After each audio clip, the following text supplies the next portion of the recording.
but a bit surprisingly, Xander Schauffele is down the road, along with Rory McIlroy. McIlroy really opened up after his round, and listen in. Like all of this, the swing issues and where it all stems from probably like October last year, doing a little bit speed training, sort of getting sucked into that stuff. Swing got flat, long, too rotational. Obviously added some speed and hitting the ball longer, but what that did to my swing as a whole probably wasn't a good thing. So I'm sort of fighting to get back out of that. Probably that's what I'm frustrated with. I mean, if I felt like I made some good strides. I played well Tour Championship, played well at the US Open. I sort of look back at Winged Foot and I look at my swing there and I'm like, I would be pretty happy with that again. And then after Winged Foot, I had a few weeks before we went to the West Coast and I started to try to hit the ball a bit harder, hit a lot of drivers, get a bit more speed, and I feel like that was sort of the infancy of where these swing problems have come from. So it's just a matter of trying to get back out of them. Why do you think you went down that route?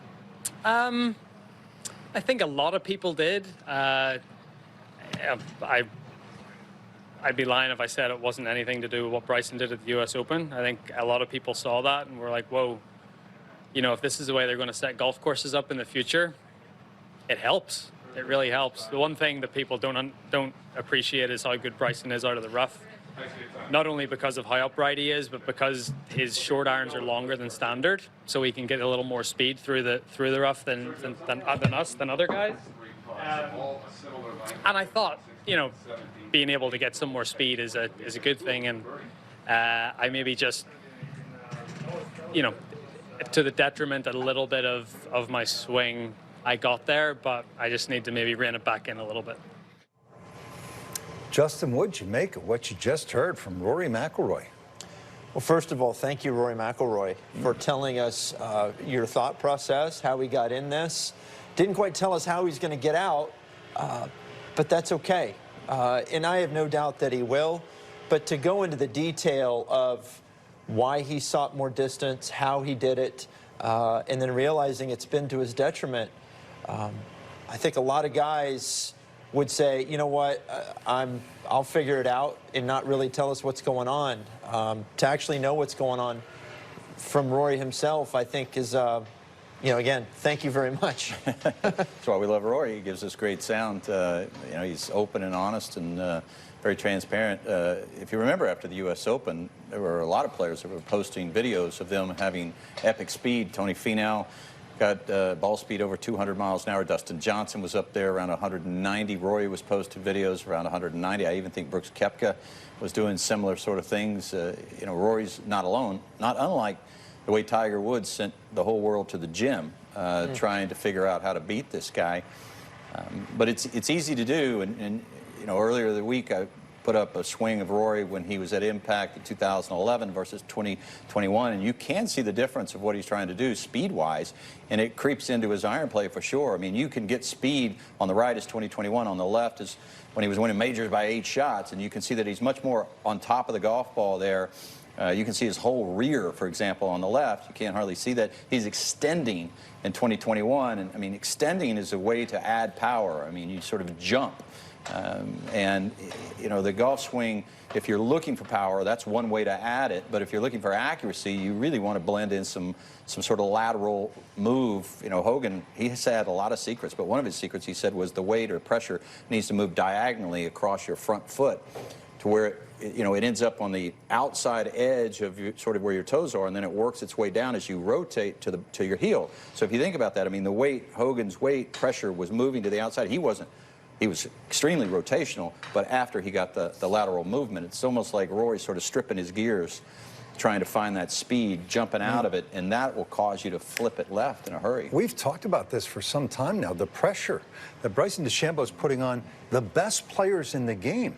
You would think they'd be confident in what they're doing and wouldn't be moved, by just some other guy, right? Hey, this is what I do.